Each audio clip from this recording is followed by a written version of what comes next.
this process? Well, the US was in the United States. अगर इस वक्त जंग नहीं हो रही ना, तो इसलिए नहीं कि ट्रंप ने कह दिया। ट्रंप के वालिद साहब ने भी कहा होता ना, उसके अब्बाजान ने भी। तो जिस शख्स का नाम मोदी है और जो उसके गिरदो नवा में पाए जाते हैं, वो किसी ट्रंप श्रम्प को कुछ नहीं समझते। और इधर सीज फायर पर ट्रंप के दावे को विदेश मंत्री एस जयशंकर ने खारिज किया है।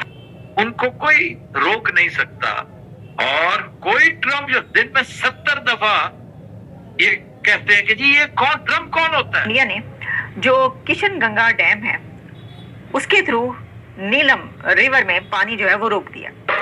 तो हेलो गाइस, इंडिया और पाकिस्तान में बहुत ही ज़्यादा फाइट चल रहा है, तो उसी पे चलिए न्यूज़ देखते हैं पाकिस्तान की मीडिया क्या बोल रही हैं इंडिया के बारे में और मोदी जी के बारे में। तो चलिए करते वीडियो को स्टार्ट। मुझे ये बताएं कि अगर वो डीएस्केलेट नहीं करें, फिर अगर वो बॉर्डर के ऊपर फौजों रखें और 6 महीने रख लें, वो तो रख सकते हैं, उनके पास पैसे हैं। और फिर उसके साथ साथ उन्होंने जो एक इम्पॉर्टेंट बात की है ना, वो ये कहते हैं कि भारत के ऊपर कभी भी अब दहशतगर्दी का अटैक हुआ तो भारत फिर हमला करेगा। तो वो इस वक्त तैयारी में है, वो इस वक्त अपने मामलात कर रहे हैं। लेकिन जो एनवायरनमेंट आप रीड करते हैं, अब देखिए हमारा डेलीगेशन जो जा रहे हैं उसको कंपेयर करें इंडियन डेलीगेशंस के साथ, ठीक, वो 7 डेलीगेशन है और 33 मुल्कों में जा रहे हैं, ठीक है। तो starting with field marshal, fooled marshal, fried marshal. हमारे मीडिया ने तो 71 में जो ब्लेटेंट रिपोर्टिंग की थी, सरीहन झूठ बोलते रहे।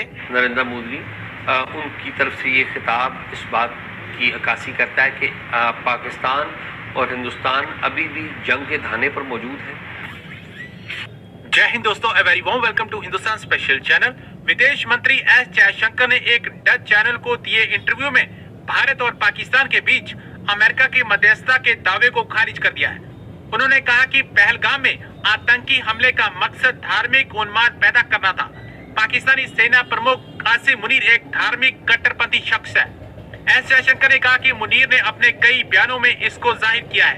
एस जयशंकर ने ऑपरेशन सिंदूर पर बात करते हुए कहा कि उस समय कई देश हमारे संपर्क में थे। उन्होंने स्पष्ट शब्दों में कहा कि युद्ध विराम यानी सीज फायर भारत और पाकिस्तान के बीच सीधी बात के बाद तय हुआ। विदेश मंत्री एस जयशंकर ने जम्मू कश्मीर के पहलगाम में हुए घातक आतंकी हमले के मद्देनजर पाकिस्तान के नेतृत्व, खासकर उसके सेना प्रमुख कासिम मुनीर पर चरम धार्मिक दृष्टिकोण से प्रेरित होने की बात कही। डच प्रसारक एनओसी से बात करते हुए जयशंकर ने कहा कि पहलगाम में हमला जिसमें 26 नागरिक मारे गए, उनमें से ज्यादातर पर्यटक थे। इंडिया ने जो किशन गंगा डैम है उसके थ्रू नीलम रिवर में पानी जो है वो रोक दिया, और फिर ये भी कहा गया है कि पहले नीलम रिवर में पानी छोड़ दिया था किशन गंगा डैम से, और अब किशन गंगा डैम के थ्रू इंडिया ने नीलम जेहलम का पानी रोक दिया। अब ये वही बात है जो इंडस वाटर ट्रीटी सस्पेंशन है, जो उन्होंने सस्पेंड कर दिया। उसके बाद तो आपको बात करनी पड़ेगी, बैठ के टॉक करनी पड़ेगी। ये तो जरा बड़ा मामला है, इसके ऊपर बात किए बगैर तो काम नहीं बनेगा। आज उन्होंने खिताब में इसी चीज को है वो दोबारा दोहराया है कि हम जो है अब वो पीछे रुकने वाले या हटने वाले नहीं है। भारत के अंदर अब कोई भी दहशतगर्दी का वाकया होगा तो भारत दोबारा उनके ऊपर हमला करेगा, जो इन्वॉल्व होगा। तो गोया ये जो भारत के अज़ाइम है एक तरफ, वो एक जो प्राइम मिनिस्टर है वो पब्लिकली उनके दोबारा से उन्होंने वो किया है कि जो एक अमन है वो एक लॉन्ग लास्टिंग, जो बज़ाहिर इसका लगता है इस रीजन में जो साउथ एशियन रीजन है उसमें शायद ये अब वो लॉन्ग लास्टिंग एक वो नहीं होगा। कभी भी छोटी सी एक चिंगारी भड़काई जाएगी, नॉन स्टेट एक्टर्स भी अगर ये चाहे वो उसमें हो, तो ये मेरा ख्याल है एक जो रीजन है ये इसको एक वोलेटाइल किस्म का इन्होंने वो बना दिया है। और ये जो मोदी की आज की तकरीर है उससे मैं नहीं समझता कि ये कोई अच्छे जो है वो कोई आगे फ्यूचर के लिए वो कोई नजर आ रहे हैं। तो ये एक बुरी खबर है। जो मेरे ख्याल में भारत के प्राइम मिनिस्टर जो है नरेंद्र मोदी, उनकी तरफ से ये खिताब इस बात की अक्कासी करता है कि पाकिस्तान और हिंदुस्तान अभी भी जंग के धाने पर मौजूद है, और खुदा न खास्ता कोई एक वाक़या हुआ तो मैं आई फियर कि वो जो कहते हैं ना स्मॉल न्यूक्लियर वेपन्स, जो टेक्निकल वेपन्स जो हैं, टेक्निकल वेपन्स उन्हें कहा जाता है, वो इस्तेमाल होंगे। और मैं अच्छा नतीजे नहीं देख रहा। मैं इस बुरे माहौल में आग को बढ़ता हुआ देख रहा हूँ। लेकिन at the same time I wish and I pray कि ये इससे कोई आलमी जो बरादरी है, अमेरिका हो गया और पर्टिकुलरली शी जिनपिंग, वो इस पे ज़ाती तवज्जो दें और डी एस्केलेट ही ना करवाएं, बल्कि डी एस्केलेशन के साथ साथ दोनों अतराफ को टेबल पे हमारे मीडिया ने तो 71 में जो ब्लेटेंट रिपोर्टिंग की थी, सरीहन झूठ बोलते रहे, उस पे कभी माजरत नहीं की, कभी माफी नहीं मांगी। पीटीवी तो उस वक्त तो प्राइवेट चैनल नहीं थे, सिर्फ पीटीवी था, पीटीवी ने कभी माफी नहीं मांगी। हमारे यहाँ जंग और नवाए वक्त जो है उसको काफी प्रोमिनेंट पेपर्स थे, उन्होंने कभी माफी नहीं मांगी। तो आप ये देखिए न्यूयॉर्क टाइम्स ने, जिसके बारे में कहा जाता है कि it is the most influential newspaper in the world, उन्होंने ये वेपन्स ऑफ मैस डिस्ट्रक्शन वाला जब मसला था इराक में, उस पे अपने रीडर से माफी मांगी कि जी we were misled into believing that Iraq had weapons of mass destruction. कुछ लोग जो है ना उसको मजाक भी उड़ाते हैं, जी देखें पहले सपोर्ट कर दिया फिर माजरत कर दी। भाई ये आप अच्छी चीज है, उसको अप्रिशिएट करो। न्यूयॉर्क टाइम्स की तो बड़ी अच्छी खूबी ये है कि हर रोज जो जैसे आपने कहा कि असदूर और एजाज सैयद जो है रोज माफी मांग रहे होते हैं, तो this is exactly what the New York times does. तकरीबन हर रोज उनका एक छोटा सा माजरतनामा होता है कि कल हमने ये हेडलाइन छापी थी, अगरचे ये हेडलाइन इनएक्यूरेट नहीं थी, लेकिन एम्फेसिस हमारा गलत हो गया था। सॉरी सर, एजाज रोज माफी नहीं मांग रहे होते। मैंने कहा एक आध बार शायद कभी हुआ।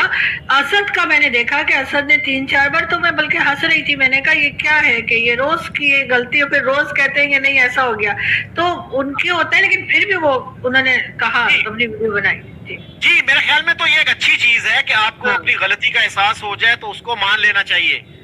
तो हम तो जो है इन गलतियों को नहीं मानते, तो हमारे मीडिया में इतनी जो है कैपेसिटी सेल्फ क्रिटिसिज्म अनफॉर्चुनेटली नहीं है। अच्छा, दूसरा आप मुझे बता रही थी कि अनीस साहब हैं, पूरा नाम क्या है उनका, कनाडा में हैं और बड़े अरसे से वहां रह रहे हैं और सोशल मीडिया इन्फ्लुएंसर हैं। क्या किया उन्होंने? सर वो जर्नलिस्ट कहते हैं अपने आप को, वैसे मुझे नहीं पता कि मतलब कराची से शायद बिलोंग करते हैं, कनाडा में काफी टाइम से। तो मैं, क्योंकि आपको पता है जिस टाइम पर अटैक चल रहा था भारत की तरफ से, तो हम देख ही रहे थे कि क्या हो रहा था। हमारे टीवी चैनल्स तो आपको पता है हर 2 मिनट के बाद 10 ड्रोन गिरा रहे थे, हर कुछ देर के बाद कभी उनके तैयारे गिरा रहे थे, तो चल रहा था।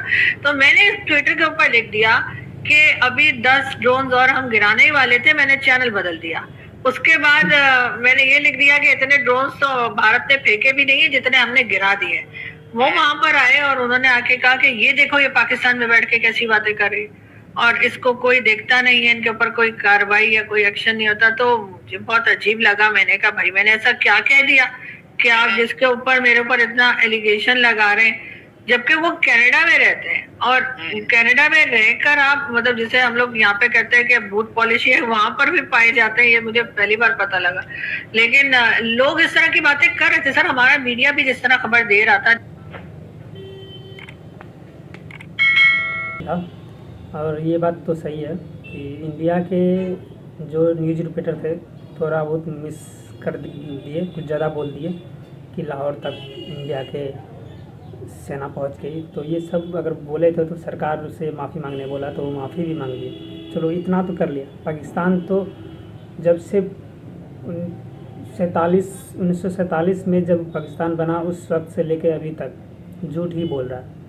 अभी तक तो वो माफ़ी नहीं मांगा, फिर अभी भी ये न्यूज़ में भी बोल रहा है कि एक किस कंट्री का तो नाम लिया था, उस कंट्री के अभी पत्रकार ने अभी तक माफ़ी नहीं मांगा, फिर जाके माफ़ी मांगा। तो देखिए थोड़ा बहुत 19-20 हो जाता है, लेकिन पाकिस्तान जैसा दोगला मुल्क कहीं नहीं मिलेगा आपको, ठीक है। उससे बढ़िया अफ़गानिस्तान है। अफ़गानिस्तान में पठान भाई, और हर इंडिया के आदमी पठान भाई को पसंद करते हैं, और यहाँ पे तो पाकिस्तान में तो किसी को भी पसंद नहीं करता।